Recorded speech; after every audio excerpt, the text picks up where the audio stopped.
bendiga. Bienvenidos en este día del Señor. Le invito por favor para que, como siempre, revise su celular, verifique que por favor esté apagado o su defecto esté en silencio. Tome este tiempo por favor para revisarlo. Hermanos, les recuerdo que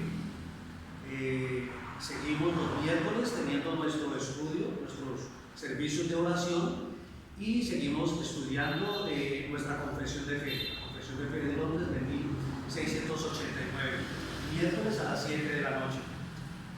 También les recuerdo, hermanos, que seguimos orando por la salud de nuestro hermano Luis Velázquez y por la salud de su hermano Diego Velázquez. Seguimos orando por ellos, ya que estaban delicados de salud. Yo les invito, hermanos, para que nos pongamos de pie. Vamos a elevar nuestra oración al Señor. Soberano Dios, Rey de Gloria, Padre Celestial, en esta mañana del día del Señor venimos delante de ti para adorarte, para exaltarte, Señor, para glorificarte, para reverenciar tu bendito y glorioso nombre, Señor. Señor, para reconocerte en este tu día como el único y suficiente Salvador, pero también como el único y verdadero Dios. Señor, venimos a rendirte nuestro culto racional, venimos a rendirte, Señor, a ti alabanza y adoración a través de nuestras vidas, Señor. Venimos a ofrecerte, Señor, fruto de labios que te honran y te glorifican, pero no solamente fruto de labios, Señor, sino también a través de nuestros pensamientos, a través de nuestra mente, Señor, a través de las actitudes, Señor, de nuestro corazón. Hoy, Señor, rendimos, inclinamos nuestros deseos, las intenciones de nuestro corazón hacia ti, Señor, en alabanza y en adoración. En esta mañana lo que anhelamos, lo que deseamos, Señor, es adorarte, Señor, en la hermosura de tu santidad. Señor, te glorificamos en esta mañana y rogamos para que, Señor, uses y tomes este tiempo para ti, Señor, para llevar gloria a tu nombre, a tu bendita persona. Te lo rogamos en el nombre poderoso de nuestro Señor Jesucristo, que en esta mañana, Señor, te glorifiques. Señor, que en esta mañana tú puedas ser honrado a través de todas las actividades de nuestro servicio de adoración a ti. Señor, que puedas ser honrado y glorificado. Señor, que recibas la alabanza, que recibas la adoración a través de la lectura y la exposición de tu palabra, a través de los cánticos, Señor, y a través de nuestras oraciones. Señor, te lo rogamos en esta mañana.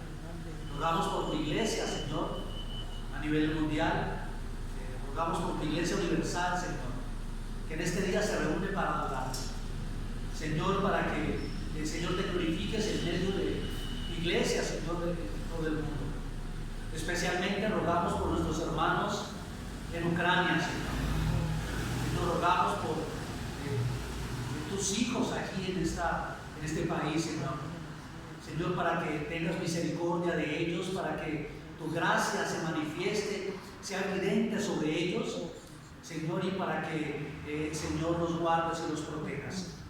Te lo rogamos, Señor, en el nombre poderoso de nuestro Señor Jesucristo, con la acción de gracias. Amén, Señor. Y amén. Gloria a Dios.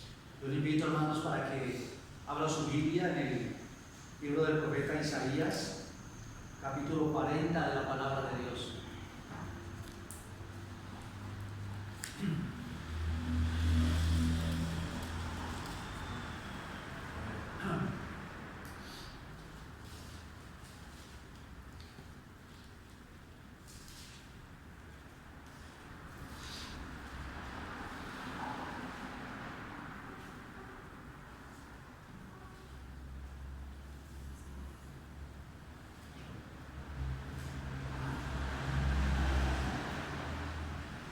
Dice la palabra del Señor: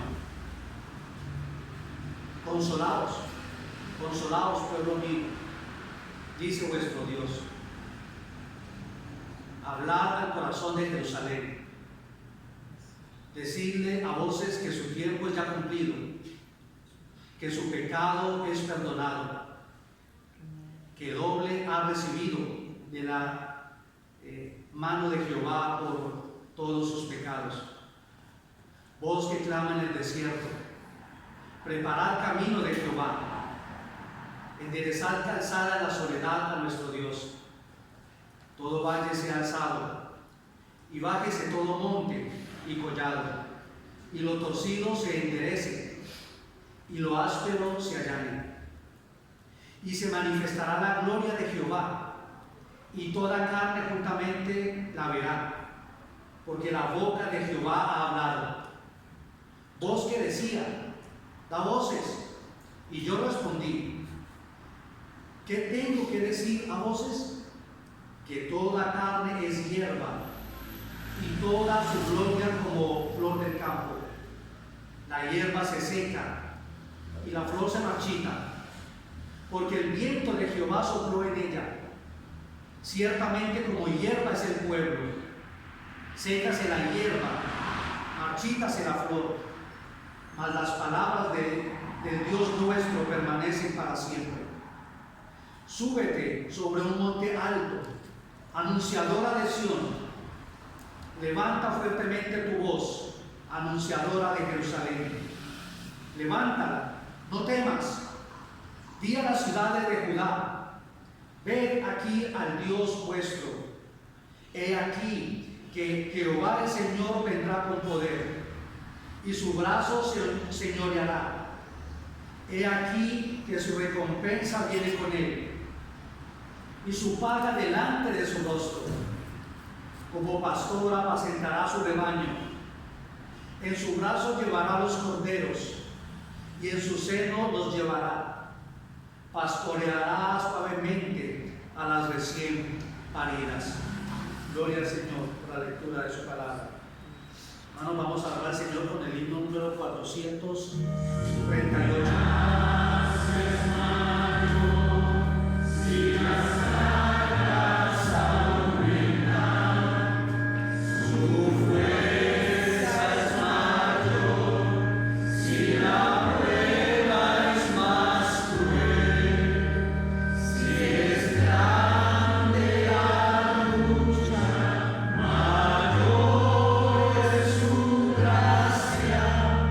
Sin más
Hermanos, el himno número 102.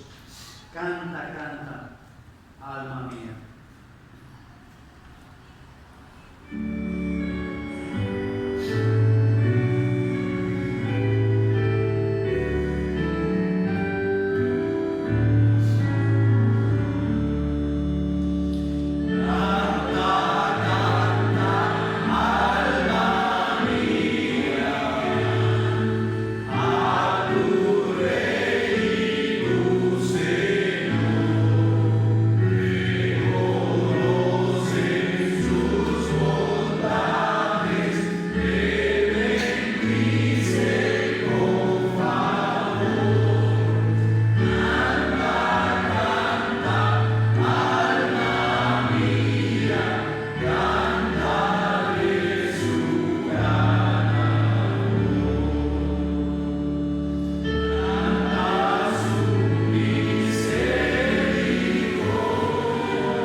Yo le invito para que nuevamente abra su Biblia en el Evangelio de Lucas, en el capítulo 1.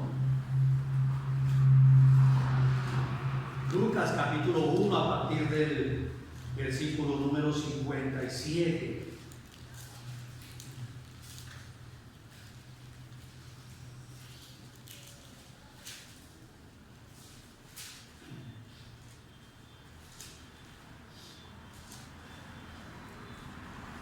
Dice la palabra del Señor: cuando Elizabeth se le cumplió el tiempo de su alumbramiento, dio a luz un hijo.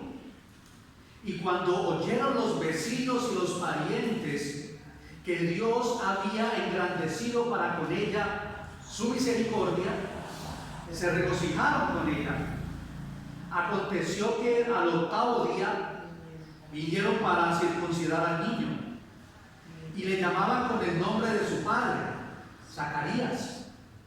Pero respondiendo su madre dijo: no, se llamará Juan. Le dijeron: ¿por qué? No hay nadie en tu parentela que se llame con ese nombre. Entonces preguntaron por señas a su padre cómo le quería llamar, y pidiendo una tablilla escribió diciendo: Juan es su nombre. Y todos se maravillaron. Al momento fue abierta su boca y suelta su lengua, y habló bendiciendo a Dios. Y se llenaron de temor todos sus vecinos, y en todas las montañas de Judea se divulgaron todas estas cosas. Y todos los que las oían las guardaban en su corazón, diciendo: ¿quién pues será este niño? Y la mano del Señor estaba con él. Y Zacarías, su padre, fue lleno del Espíritu Santo y profetizó diciendo: bendito el Señor, Dios de Israel, que ha visitado y redimido a su pueblo, y nos levantó un poderoso Salvador en la casa de David su siervo, como habló por boca de sus santos profetas que fueron desde el principio, salvación de nuestros enemigos y de la mano de todos los que nos aborrecieron, para hacer misericordia con nuestros padres y acordándose de su santo pacto, del juramento que hizo a Abraham nuestro padre, que nos había de conceder, que librados de nuestros enemigos, sin temor le serviríamos, en santidad y justicia delante de Él todos nuestros días. Y tú, niño, profeta del Altísimo serás llamado, porque irás delante de la presencia del Señor para preparar sus caminos, para dar conocimiento de salvación a su pueblo, para perdonar de sus pecados, por la entrañable misericordia de nuestro Dios, con que nos visitó desde lo alto la aurora, para dar luz a los que habitan en tinieblas y en sombra de muerte, para encaminar nuestros pies por camino de paz. Y el niño crecía y se fortalecía en espíritu, y estuvo en lugares desiertos hasta el día de su manifestación a Israel. Padre Celestial, Señor, en esta mañana, oh Santísimo Dios, gracias por concedernos en esta mañana estar delante de tu presencia, Señor, para adorarte, para glorificarte, Señor. Señor, para reflexionar en tus perfecciones. Señor, para reflexionar en tu perfecta voluntad. Señor, para reflexionar en tu palabra, para inquirir en ella, Señor, para profundizar, oh soberano Dios. Señor, en esta mañana venimos delante de ti, con temor y temblor, Señor, con reverencia delante de tu presencia. Señor, venimos delante de ti con la conciencia de estar de parte tuya y delante tuya, Señor. Con la conciencia de tu presencia prometida, pero también con la conciencia de tu presencia real en medio de tu pueblo. Señor, hoy en la hermosura de tu presencia, en la hermosura de tu santidad, Señor, te adoramos, te glorificamos, Señor. Y aún queremos hacerlo aún más a través de la exposición de tu palabra. Señor, que en esta mañana la exposición de tu palabra, Señor, te glorifique, Señor, te exalte, Señor. Que la exposición de tu palabra en esta mañana levante tu bendito y glorioso nombre, Señor. Y que también edifique, Señor, de crecimiento, madurez, mayor estatura, Señor, a tu pueblo. Y que también, Señor, pueda salvar a los pecadores que escucharon esta palabra. Señor, te lo rogamos en el nombre poderoso de Jesús, plenamente convencidos, Señor, de la obra de tu Espíritu Santo, Señor. En esta mañana exponemos tu palabra, Señor. Te he llamado confiando única y exclusivamente, Señor, en tu soberanía y en tu buena voluntad, reconociendo nuestras debilidades, reconociendo nuestra humana debilidad, reconociendo nuestra flaqueza, Señor.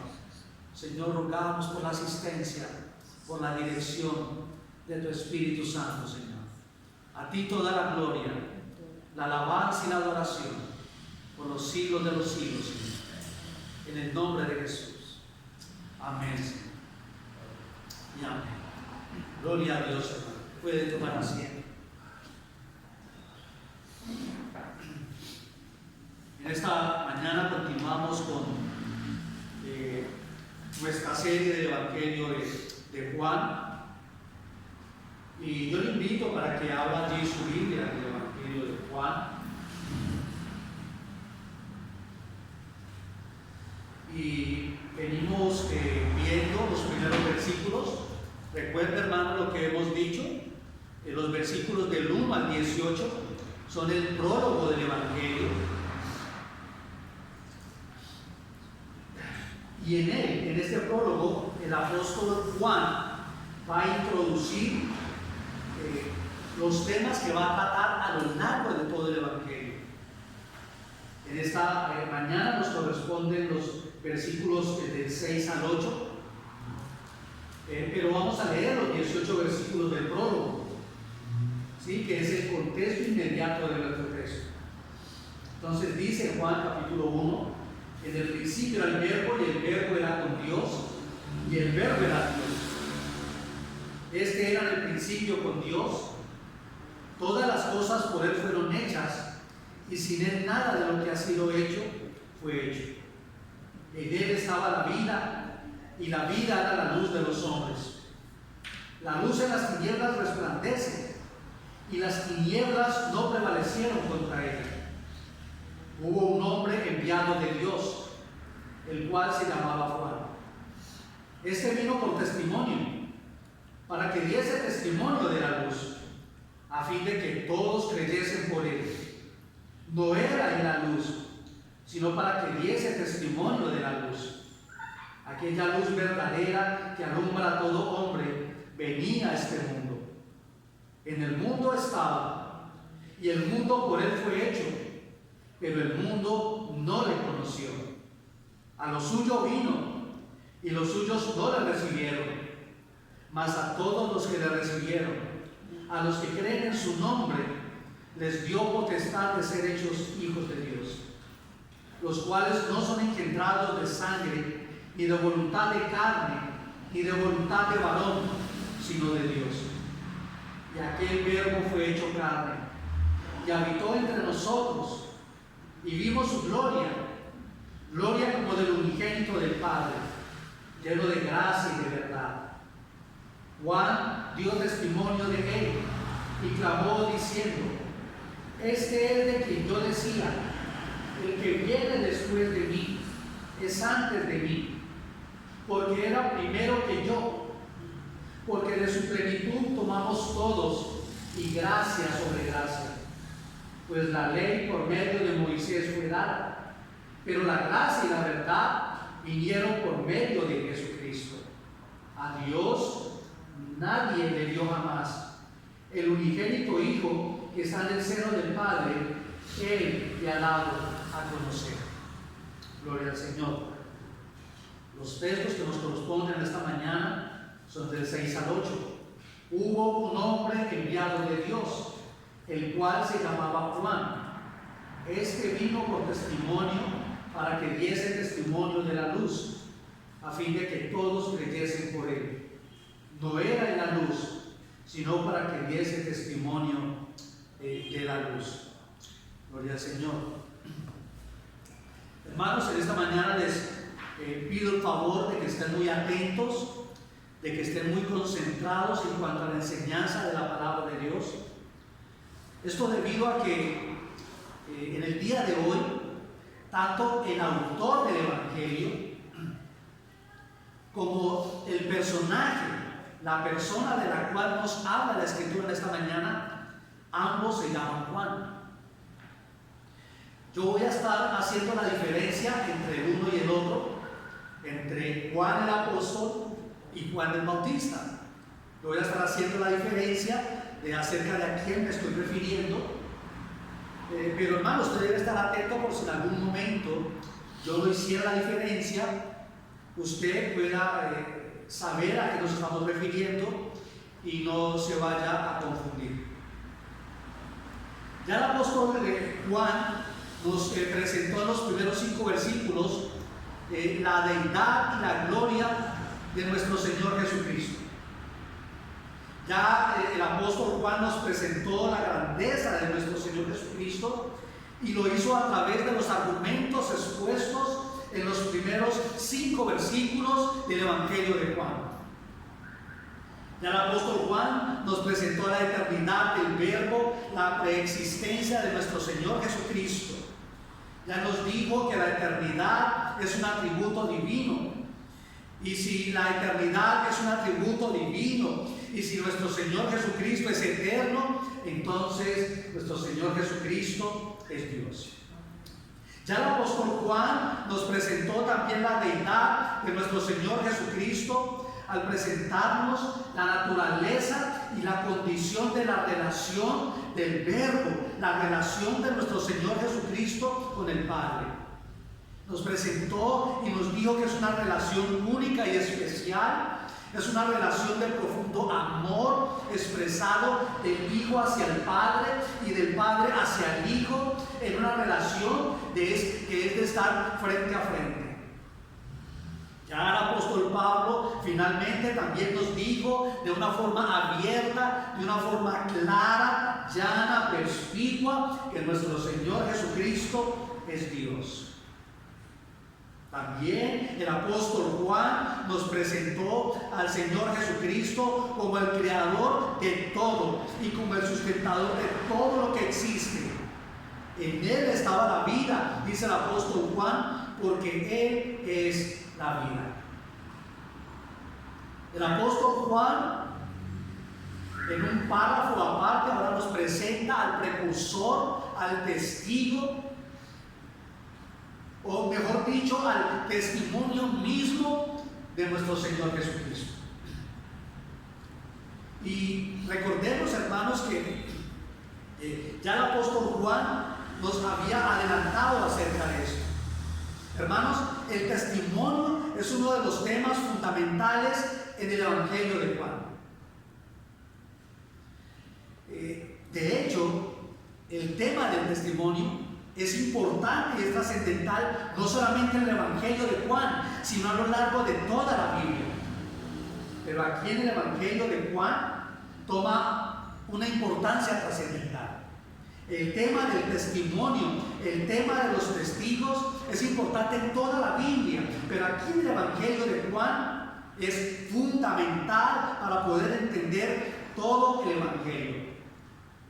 Ya desde muy temprano, en el 9º mandamiento de la ley moral de Dios, y aprovecho, hermanos, para recordarles que nosotros como cristianos evangélicos, bautistas particulares, bautistas reformados, la ley moral de Dios es uno de nuestros distintivos, la observancia de la ley moral de Dios.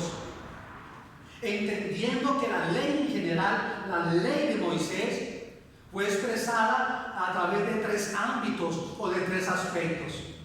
Uno era la ley ceremonial, otro era la ley civil y el otro era la ley moral de Dios. Creemos y estamos convencidos por el testimonio de las Escrituras que la ley ceremonial y la ley civil fue cumplida en nuestro Señor Jesucristo. Él es el Cordero de Dios. Él fue el sacrificio. Él fue el sacerdote. Él mismo se ofreció, Él mismo se entregó por los pecados. Entonces creemos que la ley ceremonial y la ley civil ya fue cumplida, pero que la ley moral, al ser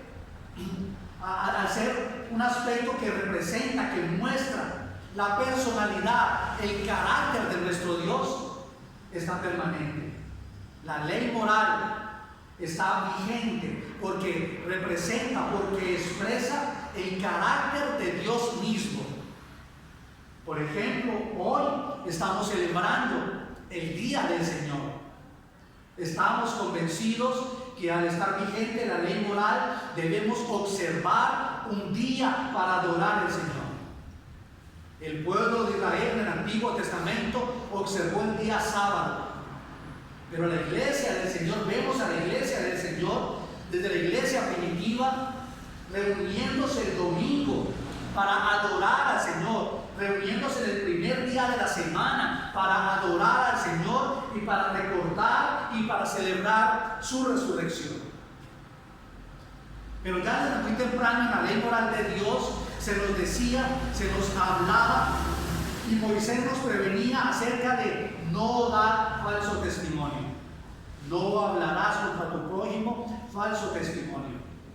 En Deuteronomio capítulo 19, versículo 15, se expresa la necesidad de la paridad o la pluralidad de testigos en cuanto a la resolución de cualquier situación. Y allí mismo se nos previene contra el falso testimonio. Dice Deuteronomio 19:15: no se tomará en cuenta a un solo testigo contra ninguno en cualquier delito ni en cualquier pecado, en relación con cualquier ofensa cometida. Solo por el testimonio de 2 o 3 testigos se mantendrá la acusación. Así lo dice la Reina Valera. Permítame, yo se lo leo en otras 2 versiones que de pronto le permitirán entender mejor el sentido del versículo. Deuteronomio 19:15, en la versión Dios habla hoy, dice: la acusación de un solo testigo no será suficiente para demostrar que una persona ha cometido un crimen, delito o falta. Solo valdrá la acusación cuando la presenten 2 o 3 testigos. La versión de traducción del lenguaje actual dice: para acusar a alguien de haber cometido un crimen será necesario que se presenten 2 o 3 testigos. La acusación de un solo testigo no tendrá ningún valor. El asunto, el tema del testimonio y los testigos es bien importante a lo largo y ancho de todo el contexto de la Biblia, tanto como lo es hoy, tanto como lo es en nuestra actualidad. Hoy también es importante el testimonio y los testigos. Pero en el Evangelio de Juan, este tema del testimonio, el apóstol Juan lo está introduciendo en su prólogo, y lo introduce de una forma donde se ve la importancia y la trascendencia de este tema. Solo para ver la importancia de este tema en el Evangelio de Juan, vamos a hacer un rastreo específicamente y únicamente acerca de lo que se dice del testimonio de nuestro Señor Jesucristo. Vamos a hacerlo de forma breve y de forma rápida. Allí en el texto que estamos leyendo, nuestro texto de estudio, Juan capítulo 1, 7 y 8, Juan el Bautista vino para dar testimonio. En Juan capítulo 1, versículo 15, de nuevo, Juan el Bautista da testimonio. En Juan capítulo 3, versículos del 26 al 28, los discípulos de Juan el Bautista son testigos del testimonio que dio Juan el Bautista acerca de Cristo. En Juan capítulo 4, versículo 39, la mujer samaritana da testimonio de Cristo. En Juan capítulo 5, versículo 32, otro, refiriéndose al Padre, da testimonio de nuestro Señor Jesucristo. En Juan capítulo 5, versículo 33, Juan el Bautista dio testimonio de Cristo. En el versículo 36, las obras, las señales, los milagros que Cristo hizo dan testimonio de Él. En el versículo 37, Dios el Padre da testimonio de Cristo. En el versículo 39, las Sagradas Escrituras, y refiriéndose aquí específicamente al Antiguo Testamento, dan testimonio de Cristo. En Juan capítulo 5, versículos 46 y 47, Moisés da testimonio de Cristo. En Juan capítulo 8, versículos 16 y 18, Jesús mismo y el Padre dan testimonio de Cristo.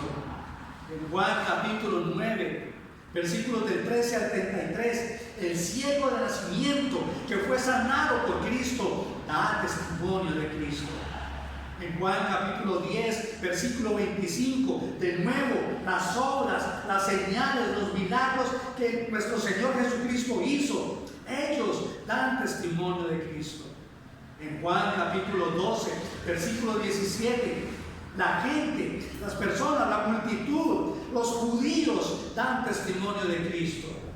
En Juan capítulo 15, versículo 26, el Espíritu Santo da testimonio de Cristo. En Juan capítulo 15, versículo 27, los discípulos, los apóstoles dan testimonio de Cristo. En Juan capítulo 18, versículo 37, Jesús mismo da testimonio de él ante Pilato. En Juan capítulo 19, Pilato da testimonio de Cristo. En Juan capítulo 19, versículos 34 y 35, el apóstol Juan da testimonio de Cristo. Y allí, finalmente, en el Evangelio de Juan capítulo 21, versículo 24, de nuevo, el apóstol Juan da testimonio de Cristo. Hay más de 20 referencias solo en el Evangelio de Juan acerca de quienes dieron testimonio de nuestro Señor Jesucristo. Y esto le permitirá a usted entender la importancia y el valor de lo que es el testimonio y el valor de los testigos de Cristo.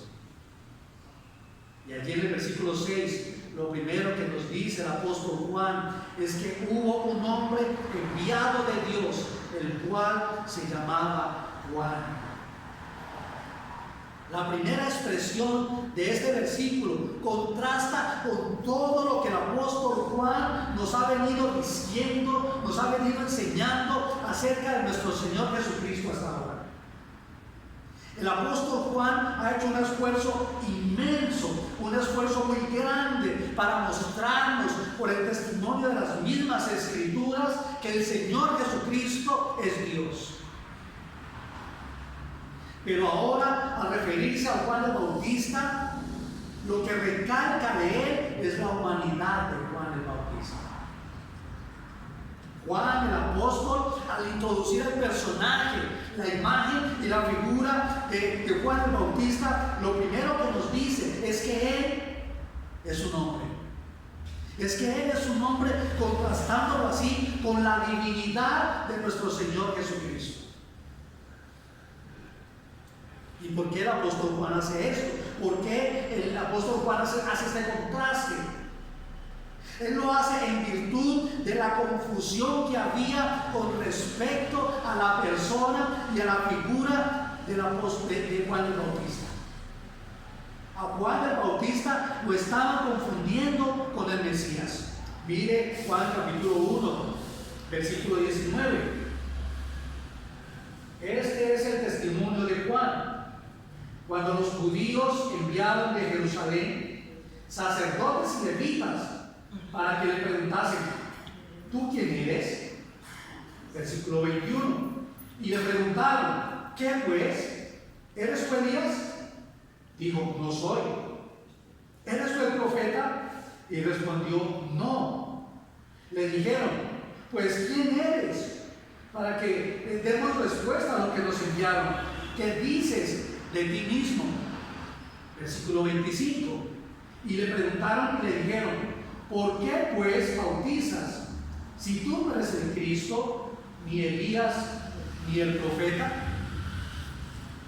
¿Logra usted percibir, hermano, que en la mente, en el pensamiento de muchas personas de la nación de Israel estaba la posibilidad de que Juan fuera el Mesías prometido, de que Juan fuera el Mesías esperado, o de que por lo menos él se estuviera proclamando como tal? A lo cual Juan el Bautista responde: no, yo no soy el Cristo, en el versículo 20. Ahora bien, hermanos, es bien importante,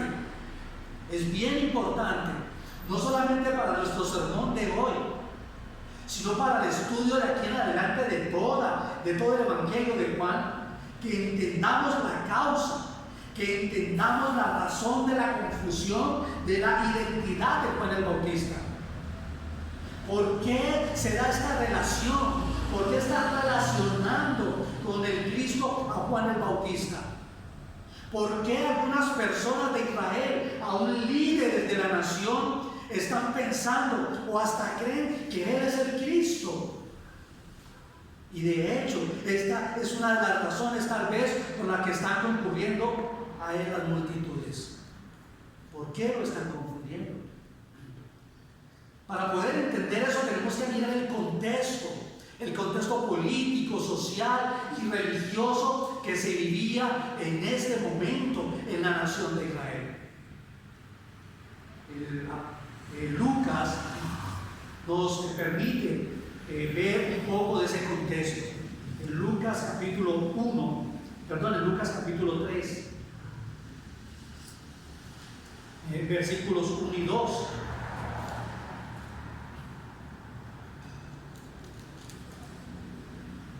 Lucas capítulo 3, 1 y 2 nos va a permitir ver un poco del contexto histórico del tiempo de nuestro Señor Jesucristo y del tiempo de Juan el Bautista.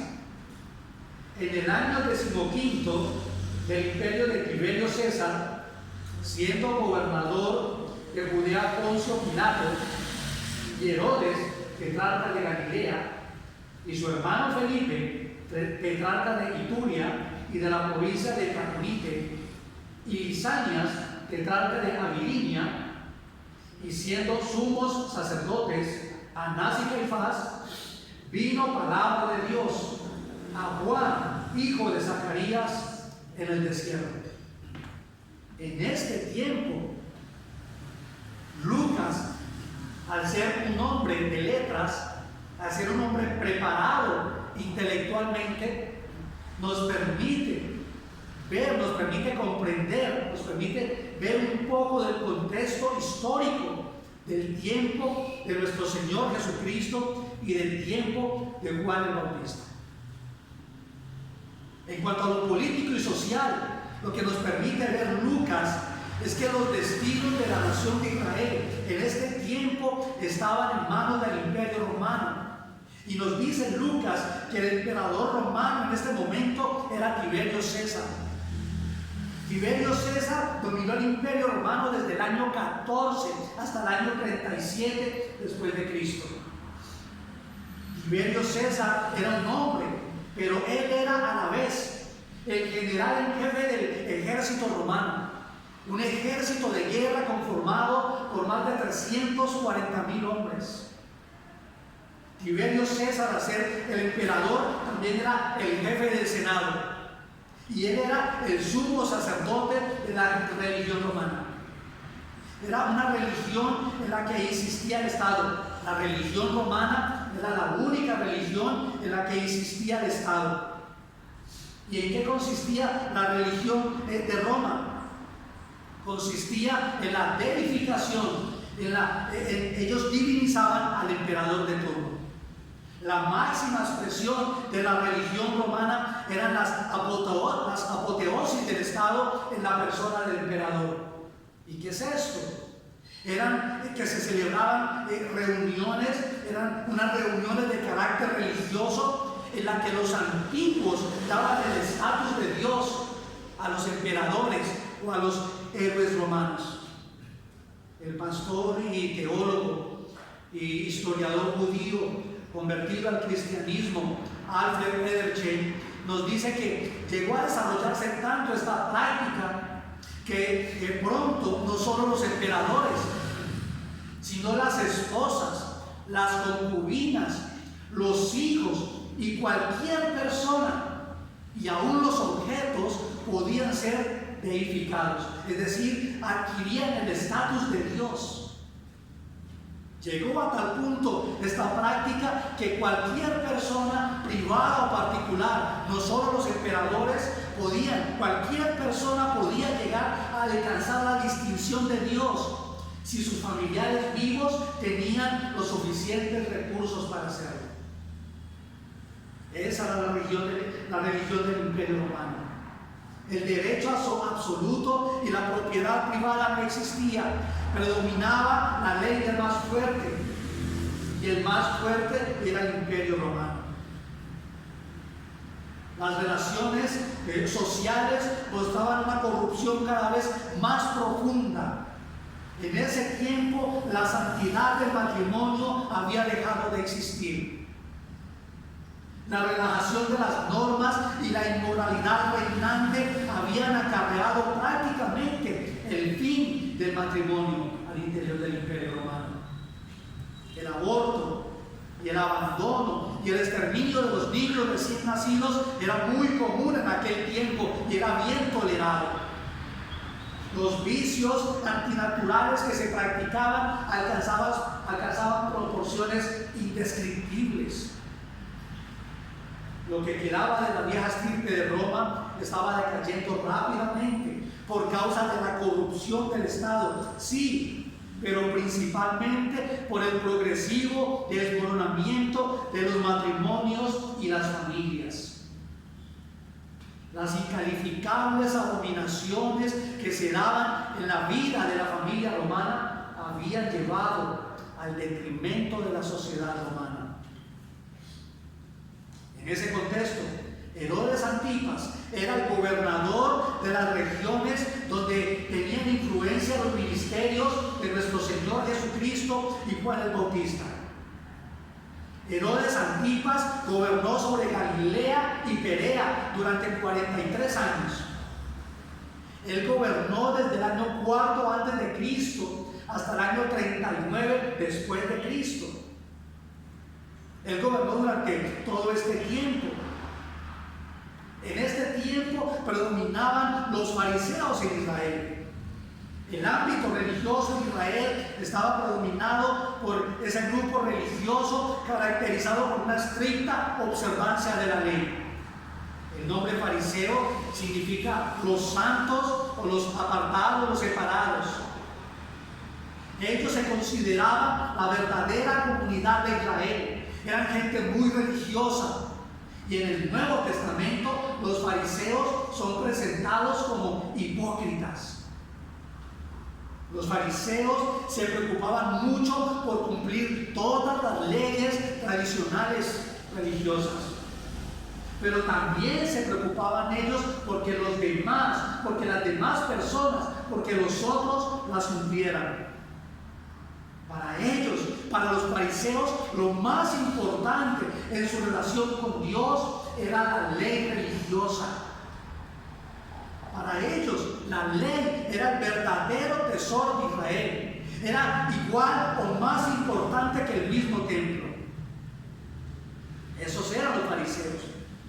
Y aunque ellos proceden del pueblo, los fariseos eran parte del pueblo, ellos querían estar separados del pueblo.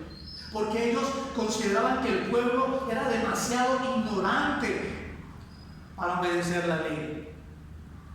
Es por ello que en Juan capítulo 7, versículo 49, hablando de los fariseos, para ellos, aquel que no sabe, aquel que no conoce la ley, es maldito. Los fariseos eran legalistas. Ellos mismos le habían añadido muchas leyes a la tradición, a la ley de Dios. Ellos le habían agregado 613 leyes complementarias, de las cuales 248 eran mandamientos y 365 eran prohibiciones de cosas que las personas no podían hacer. Estas prohibiciones y todos estos mandamientos eran muy difíciles de aprender, pero mucho más difíciles de cumplir. Cada una de estas leyes reglamentaba de forma muy minuciosa la vida de cada judío, especialmente en lo que tenía que ver con la observancia del día sábado y la pureza necesaria para el culto. A estas leyes ellos lo llamaban la tradición oral.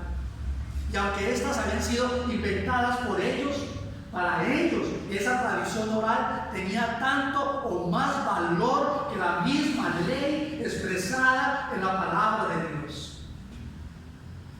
Los fariseos eran ritualistas, se preocupaban mucho de las acciones que eran obligatorias para acceder con pureza a Dios. La abundancia de las normas inventadas y establecidas por ellos, la cantidad de normas que ellos habían establecido, hacían que la piedad se convirtiera en una cuestión técnica y normativa sin ninguna vida espiritual. Ellos se guiaban especialmente por el libro de Levítico, que explica las reglas de pureza, pues para ellos todo tipo de impureza les impedía relacionarse con Dios. Los fariseos esperaban una intervención divina. Los fariseos esperaban la venida del Mesías que libraría al pueblo del yugo de los romanos. Y ellos se preparaban para ese día, para esa venida del Mesías. Lo hacían a través de la oración y el ayuno, pero muy especialmente a través de la observancia del día de reposo. Otro aspecto importante del contexto del tiempo de nuestro Señor Jesucristo y de Juan el Bautista era el sacerdocio. Lucas nos habla del sacerdocio en los tiempos de Juan. Históricamente, los sacerdotes habían organizado a la nación de Israel, no solamente en las cosas espirituales, sino también en las cosas materiales. El sacerdocio no era por vocación. No, el sacerdocio había sido establecido por Dios y era hereditario y vitalicio. Solo los descendientes de Aarón, hermano de Moisés, podían ser sacerdotes. Eso está en Éxodo capítulo 28:1 y en número 18 del 1 al 3. El sumo sacerdote era responsable principal del templo. Él era el presidente del Sanedrín o del Gran Consejo. Él era el único mortal que entraba en la parte más íntima, en la parte más sagrada, en la parte más importante del templo, el lugar santísimo. Y entraba una vez al año, en el día de la expiación, con la sangre del sacrificio. Pero a partir del año 37 a.C., Herodes I y luego los demás gobernadores romanos, ellos tenían el derecho de nombrar y destituir a los sumos sacerdotes. A partir de ese año, el cargo ya no era hereditario y vitalicio como lo había establecido Dios, sino que el sumo sacerdote era nombrado a conveniencia del gobernador romano de turno. En Lucas capítulo 3, versículo 2, el texto donde estamos mirando el contexto histórico, allí hay dos sacerdotes. No sé si usted echó de ver, no sé si usted notó que allí hay dos sumos sacerdotes, Anás y Caifás. No hay ningún antecedente de esto en la Biblia. No hay ningún otro lugar en las Escrituras donde haya habido dos sumos sacerdotes. El sumo sacerdote era uno solo. El oficio era establecido por Dios. Y era hereditario y vitalicio. Es decir, el sumo sacerdote era sumo sacerdote hasta que él moría. Y después solo sus hijos podían reemplazarlo. Pero aquí en Lucas capítulo 3, versículo 2, vemos que hay dos sacerdotes. Y eso ocurre solamente aquí en este pasaje. Y aunque hay varias teorías de por qué había en ese momento dos sacerdotes, lo que nos dice la historia es que Anás fue nombrado sacerdote por Quirino en el año 6 y que él fue sumo sacerdote hasta el año 15. Después de él, Valerio Platus, el gobernador romano, nombró otros 5 sacerdotes, siendo el quinto Caifás. Es decir, después de Anás hubieron 4 sacerdotes más y el quinto fue Caifás. Mientras Pilato fue el gobernador, Caifás fue el sumo sacerdote. Pero después de que se fue Pilatos, entonces Lucas nos dice que habían 2 sacerdotes, pero lo que tenemos que entender es que no es que los 2 tuvieran el mismo título, no es que los 2 fueran sumos sacerdotes, no, sino que el uno, Caifás, compartía el honor del sacerdocio con Anás, el cual era su suegro. ¿Usted entiende lo que eso significa? En Juan capítulo 18, versículo 12.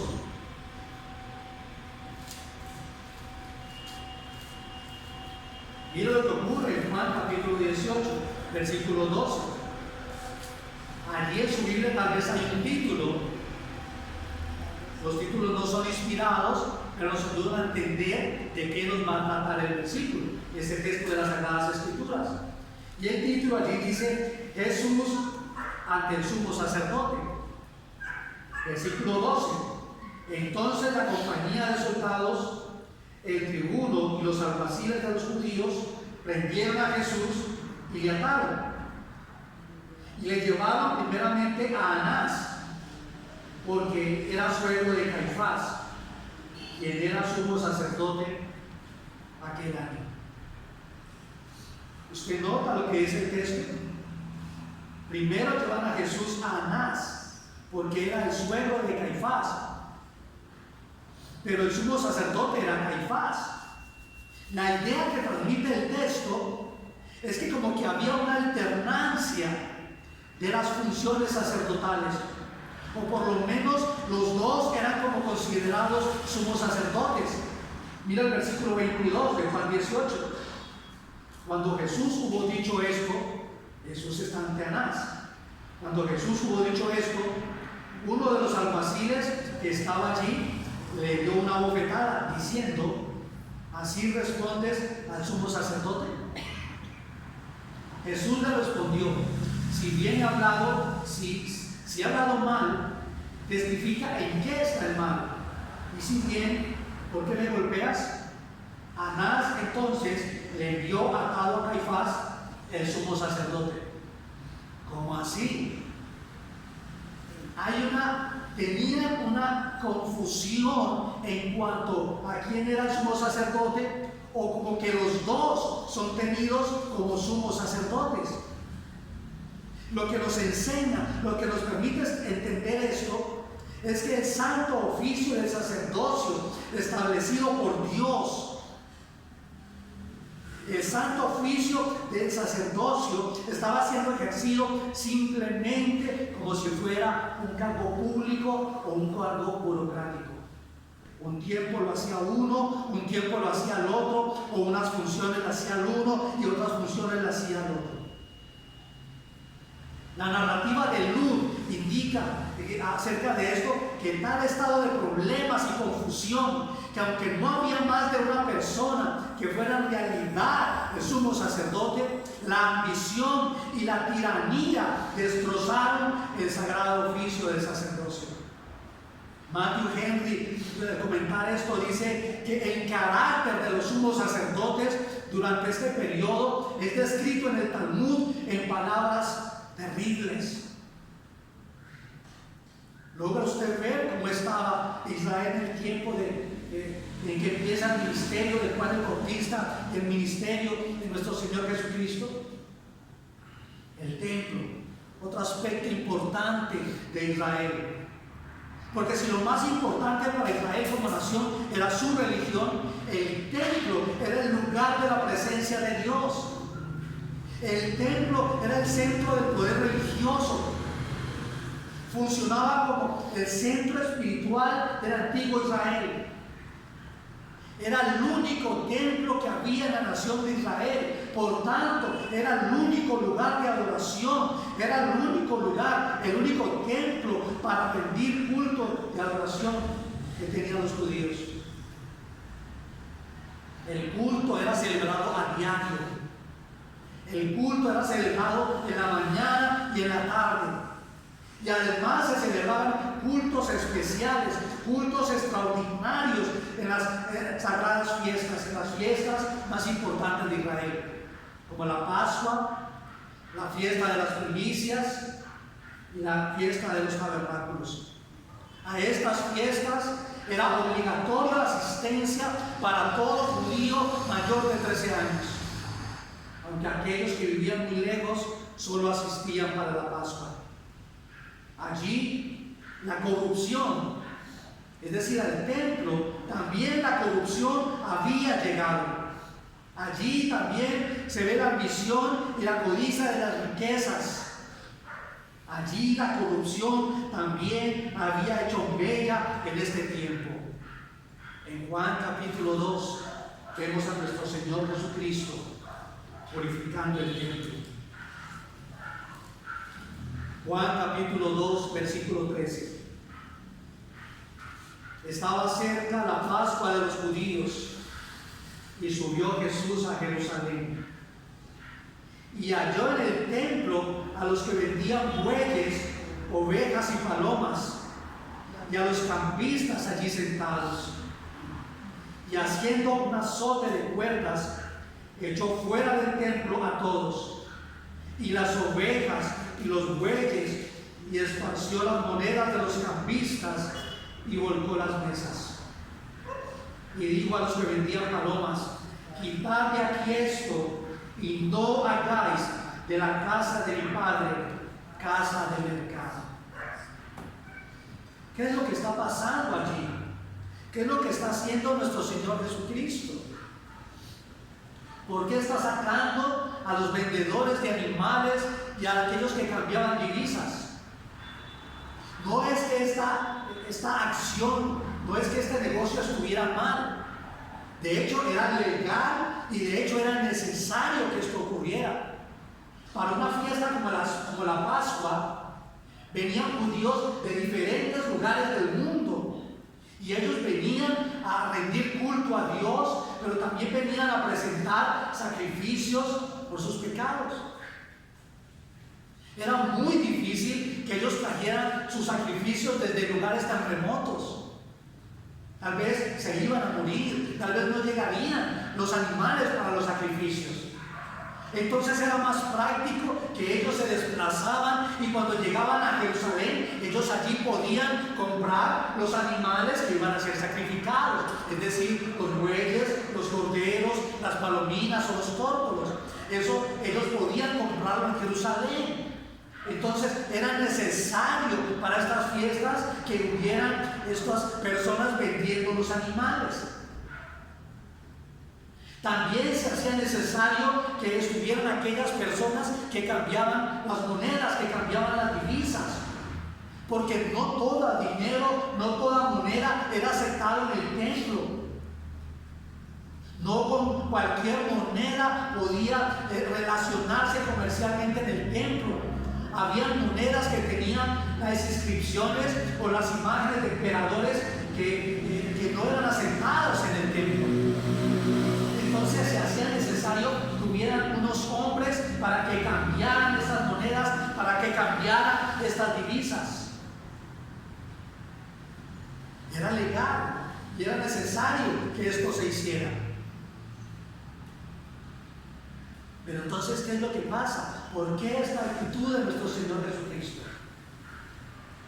Es que es verdad, esto era necesario que se hiciera, esto era legal que se hiciera, pero no en el templo. Eso tenía que hacerse fuera del templo. Pero ahorita, en esta fiesta de la Pascua, cuando entra nuestro Señor Jesucristo al templo, se encuentra con este negocio dentro del templo. Imagínese usted el templo con toda la majestad, con toda la solemnidad de la gloria de Dios, manchada por estos animales. Imagínese usted los residuos de estos animales allí en el templo, el ruido de estos animales allí en el templo.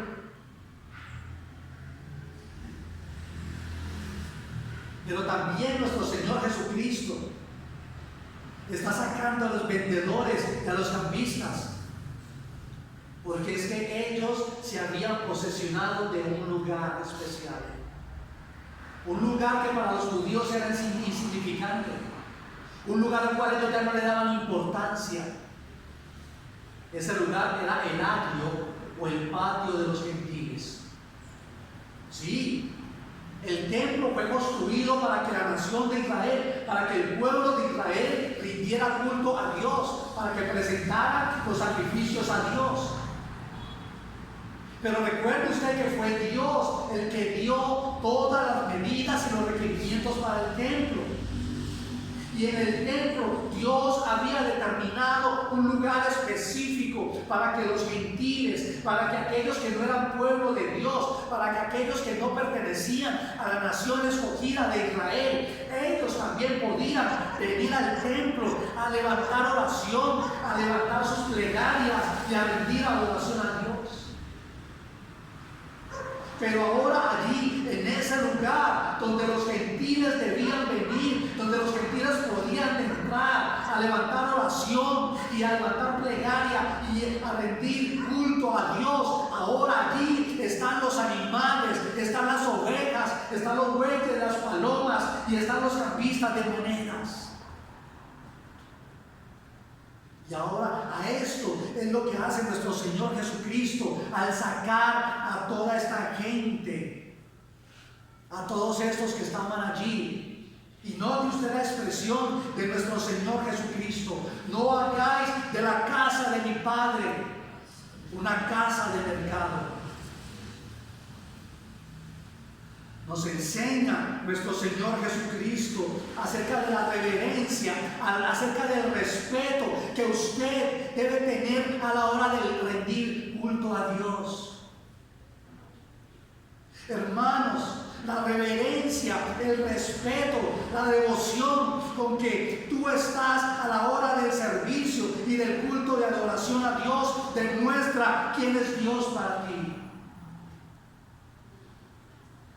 Es a través de la forma de cómo rendimos o de cómo tú rindes culto a Dios. Es a través de tu reverencia y profundo respeto a Dios. Es a través de aquellas cosas que representan a Dios como tú demuestras, como tú evidencias quién es Dios para ti. Es el respeto y la obediencia a su palabra. Es la reverencia al celebrar las ordenanzas del Señor. Es la solemnidad y la reverencia a la hora del culto y adoración a Dios. Esa reverencia, esa solemnidad, dice sin palabras, pero tal vez de una manera mucho más fuerte que con palabras, ¿quién es Dios para ti? Y eso dice cuál es el concepto o cuál es la idea que tú tienes acerca de quién es tu Dios. Jesús les dice: no hagan de la casa de mi Padre una casa de mercado. La casa del Señor, la iglesia, el culto y adoración a Dios es un lugar que se debe observar con profundo respeto y profunda reverencia. Pero allí en el templo también la corrupción había llegado. Dicho de otra forma,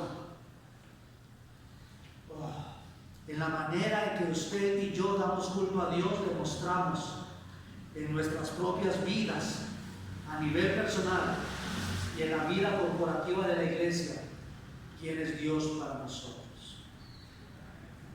¿Quién es Dios para nosotros?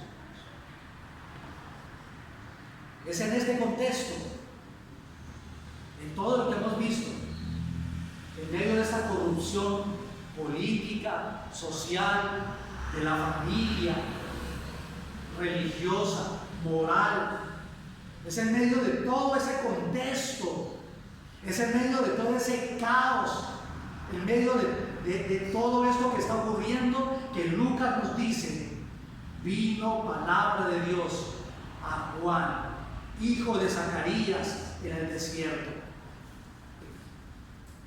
Y recuerde que estamos tratando de descubrir por qué confundían a Juan el Bautista con Cristo.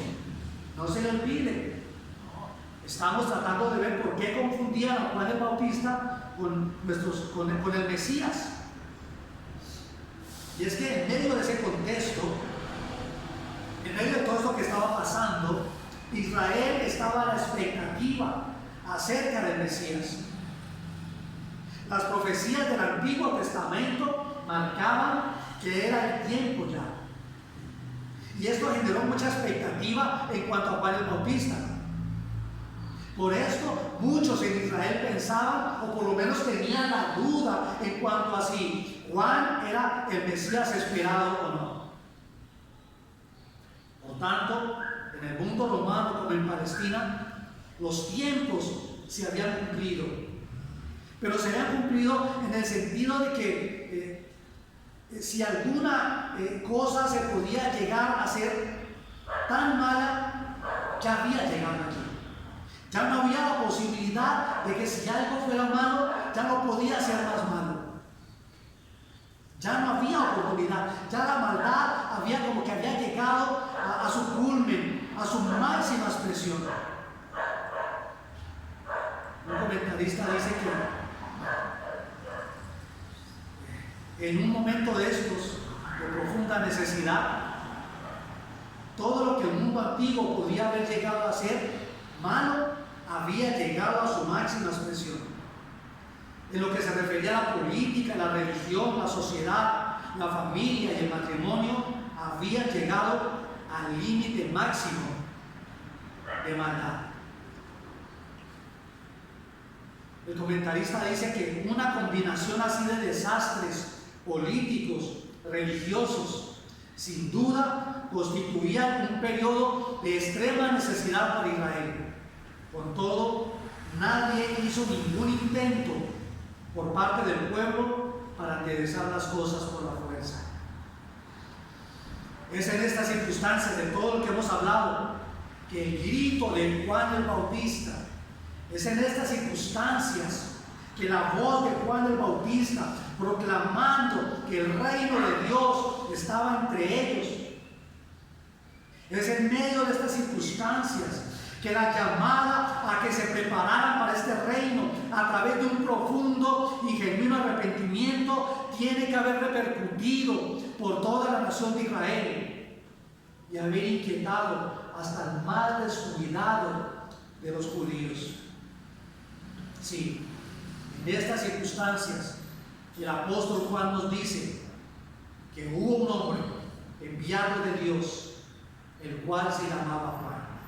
En medio de estas circunstancias, igual recalca que era un hombre, que era un mero hombre, pero le place a Dios hablarnos a través o por medio de hombres como nosotros. Le place a Dios hablarnos así.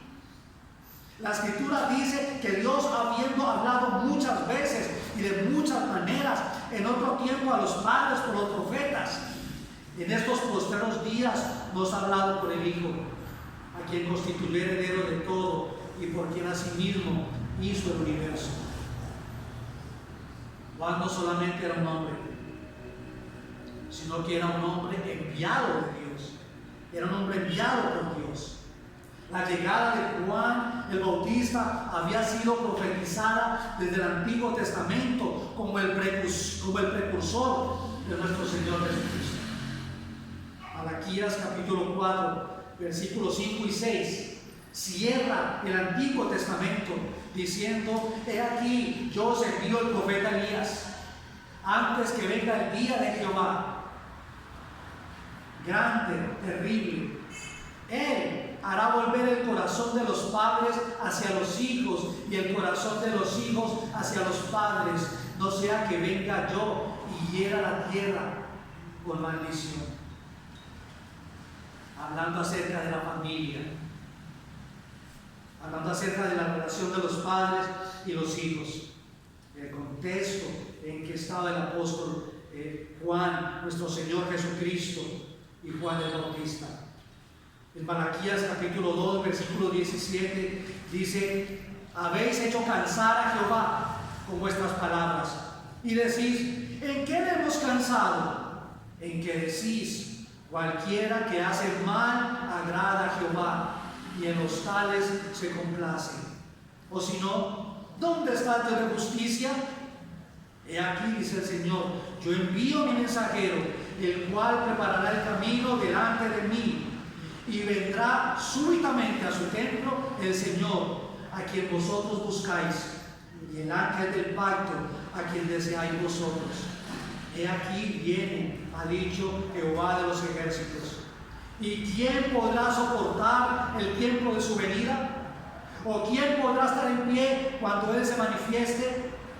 Porque Él es como fuego purificador y como jabón de lavadores. Juan el Bautista era un hombre, un mero hombre, pero no cualquier hombre. Nuestro Señor Jesucristo da testimonio acerca de quién era Juan en Mateo capítulo 11, versículos 9 al 11, y en Lucas capítulo 7, versículo 26 al 28. Dice nuestro Señor Jesucristo: pero ¿qué salisteis a ver? ¿A un profeta? Dice nuestro Señor Jesucristo: sí, os digo, y más que un profeta, porque este es de quien está escrito: he aquí yo envío mi mensajero delante de tu faz, el cual preparará tu camino delante de ti. De cierto os digo, dice el Señor Jesucristo, entre los que nacen de mujer no se ha levantado otro mayor que Juan el Bautista, pero el más pequeño en el reino de los cielos mayor es que él.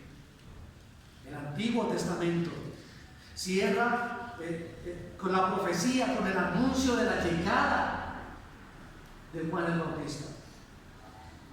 Pero el Nuevo Testamento abre con el anuncio y con la presencia de este hombre que anticipa, que anuncia, tanto con su mensaje como con sus palabras, pero también con su misma presencia, que un cambio en todo ese contexto del cual hemos hablado, que un cambio ha llegado, pero que Él no es el cambio, que Él no es la luz, que Él no es el esposo. No, Él no es, sino que el cambio es el reino de Dios, que ya está presente en medio de ellos, en la bendita persona de nuestro Señor Jesucristo. Ese es el testimonio de Juan el Bautista. Y Juan el Bautista era enviado de Dios con un mensajero específico, con un mensaje específico también. Y su nombre era Juan. Juan significa Jehová ha impartido gracia, o también el Señor es misericordioso. Cualquiera de las dos traducciones apunta a la obra de nuestro Señor Jesucristo, porque en Él, que era Juan, allí en el primer capítulo de Juan, porque en Él vimos su gloria como del unigénito del Padre, lleno de gracia y de verdad. Versículo 14. Juan el Bautista era la antítesis de todo lo que Israel se había convertido. Pero Juan el Bautista también representaba todo lo que Dios demandaba. Juan el Bautista, hijo de Zacarías y Elizabeth, una pareja de esposos que, aunque avanzados en edad, ancianos, y a pesar de cargar el lastre y la humillación por no tener hijos, en medio de una sociedad que permitía el divorcio por cualquier causa, casi por cualquier causa, y contra todo pronóstico, ellos seguían unidos, honrando el bendito vínculo del matrimonio. Ellos mostraban así y así daban testimonio de la fidelidad de Dios. Ese es el propósito del matrimonio, ser un símbolo de la hermosura de la relación de Dios con su pueblo, de la hermosura de la relación de Cristo con su iglesia. Eso contrastaba con los matrimonios del Imperio Romano. Eso contrastaba con el contexto que se estaba viviendo en Israel en ese momento. Juan el Bautista, hijo de Zacarías. Zacarías era sacerdote. Él era sacerdote de la familia de Abías, la octava de las 24 clases en que fueron divididos los sacerdotes en tiempos de David. Zacarías era sacerdote. Y ya dijimos cómo estaba el sacerdocio. Ya hablamos cómo se ejercía el sacerdocio. Elizabeth, la esposa de Zacarías y madre de Juan el Bautista, también era descendiente de Aarón, también tenía descendencia sacerdotal. Ella era pariente de María, la madre de nuestro Señor Jesús. Y el hogar de Zacarías no tenía hijos porque Elizabeth era estéril. Pero Zacarías, a pesar de todo esto, él permaneció fiel al Señor en el servicio y en la administración en el templo, conforme y de acuerdo a como Dios lo había establecido en su palabra. Zacarías permaneció fiel al sacerdocio bíblico. Lucas capítulo 1 nos lo permite ver. Nos expresa eso de una manera muy hermosa. Hubo en los días de Herodes, rey de Judea, hubo en esos días, Lucas nos ubica, Lucas nos dice en qué momento histórico. Hubo en ese tiempo un sacerdote llamado Zacarías. No, pero espérate, porque no solamente había un sacerdote, había muchos sacerdotes. Sumo sacerdote era uno, por lo menos debería haber sido uno, pero sacerdotes regulares había muchos. Durante cada administración en el templo se requerían 300 sacerdotes y había 24 familias que ofrecían sacerdotes. Sacerdotes había muchos. Mas sin embargo, Dios, el Espíritu Santo, a través de Lucas, nos dice que en los tiempos de Herodes había un sacerdote, remarcando que había uno diferente. ¿Y qué era lo que hacía diferente a Zacarías? Zacarías era de la clase de Abías, su mujer era de las hijas de Aarón y se llamaba Elizabeth. Ambos, él, Zacarías, con su esposa, su hogar, ellos dos eran el hogar, ellos dos eran la familia, eran justos delante de Dios y andaban irreprensibles, andaban sin reproche, andaban sin tacha en todos los mandamientos y ordenanzas del Señor. Qué hermoso, hermano. En medio de este contexto, en medio de este caos tan terrible de corrupción, de degradación espiritual y moral, Zacarías y su esposa permanecían fieles a Dios, tanto en su vida, en su relación matrimonial, como en el servicio a Dios, en el servicio sacerdotal. Esto va a ser importante ahora, hermano.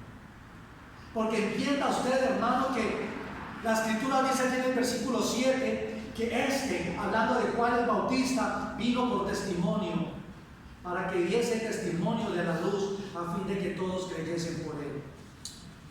Hermanos, no encontramos en la Biblia a Juan el Bautista dando grandes y largos discursos teológicos o doctrinales. Y tal vez puede que los haya dado, pero no están registrados en las Escrituras. Porque el testimonio de Juan el Bautista acerca de Cristo no consistía solo en palabras, sino en sus acciones, en su vida misma. Él mismo era el testimonio de Cristo. Juan el Bautista no hubo milagros, pero la pureza de su vida y de su doctrina eran pruebas contundentes de que era un enviado de Dios. Allí en el texto que leímos, en Malaquías capítulo 4, 5 y 6, dice: he aquí, yo os envío el profeta Elías. Y no era que Elías fuera reencarnado, sino que era con el espíritu de Elías, antes que venga el día de Jehová, grande y terrible. Él hará volver el corazón de los padres hacia los hijos y el corazón de los hijos hacia los padres, no sea que venga yo y hiera la tierra con maldición. En este sentido, Juan no solamente era el testigo de Cristo, Juan era un testigo creíble de Cristo. Juan era un testigo creíble porque su propia vida, su familia, sus padres daban testimonio de la obra, de la fidelidad, de la bondad y la gracia de Dios. El mismo Juan había nacido como una manifestación de la gracia de Dios. Juan el Bautista marca un retorno a los principios establecidos por Dios en su palabra, un retorno al patrón del hogar, un retorno al patrón de la familia. Juan el Bautista marca el retorno al matrimonio conforme a todos los mandamientos y ordenanzas del Señor, y con ello prepara, con ello allana el camino, con ello Juan el Bautista está preparando el camino para el ministerio del Señor Jesucristo. Este vino para testimonio. Por siglos, las instituciones religiosas, tales como el templo, el sacerdocio y las grandes familias judías, habían sido los testigos de Dios. Pero ahora Dios levanta el ministerio de un hombre que tenía derecho a servir en el templo. Juan el Bautista era hijo de sacerdote, él tenía derecho a ministrar en el templo. Pero ahora Juan el Bautista sirve en otro templo. Malaquías 3:1 lo dice: he aquí yo envío a mi mensajero, el cual preparará el camino delante de mí, y vendrá súbitamente a su templo el Señor, haciendo una alusión al bautismo de nuestro Señor Jesucristo. Nuestro Señor Jesucristo vino al templo donde ministraba el sacerdote Juan el Bautista. Pero este no era un templo hecho de manos, no, este era un templo que estaba cerca a un río, o mejor, estaba en un río cerca a un desierto. Este es un templo que no es hecho templo es un templo hecho de manos. Y recuerde que el templo representaba la presencia de Dios, pero ahora la presencia de Dios no está allá en las paredes. Ahora la presencia de Dios no está allá detrás del velo. Ahora la presencia de Dios no está en el arca. Ahora la presencia de Dios, el reino de Dios está cerca, dice Juan. Ahora la presencia de Dios está presente. Ahora la presencia de Dios está aquí, en la persona de nuestro Señor Jesucristo. Y es el testimonio de Juan el Bautista. Arrepentíos, porque el reino de Dios se ha acercado. Mateo 3:2. El reino de Dios se ha acercado, o mejor aún, el reino de Dios ya está presente en la persona del Señor Jesucristo. ¿Cuál es el testimonio de Juan? No era en la luz, no era en la luz, sino para que diese testimonio de la luz.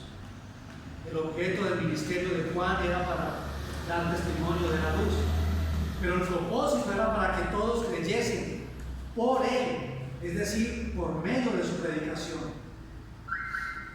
La luz es algo que se testifica por sí misma. La luz de Cristo no necesitaba ser testificada a ningún hombre, pero sí lo necesitaban las tinieblas del mundo. Matthew Henry dice que Juan el Bautista era como el vigilante de la noche, que ronda las calles del lugar y proclama el despuntar del alba a los que tienen los ojos cerrados por el sueño.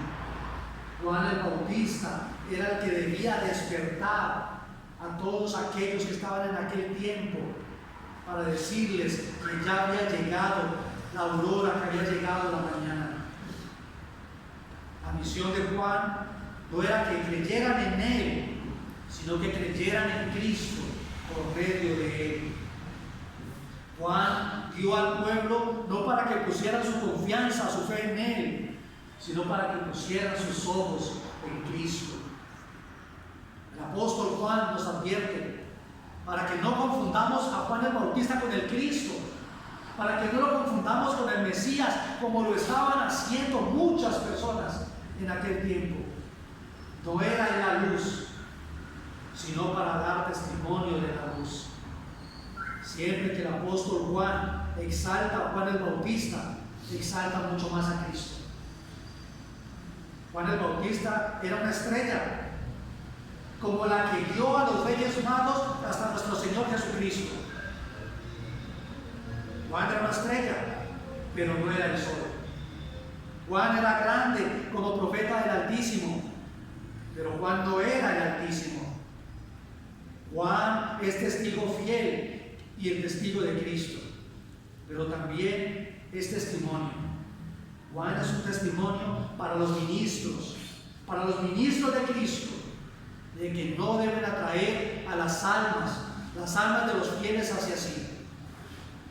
No deben los ministros de Cristo pretender brillar para atraer la atención sobre ellos, sino que deben dirigir la atención de los pecadores hacia Cristo.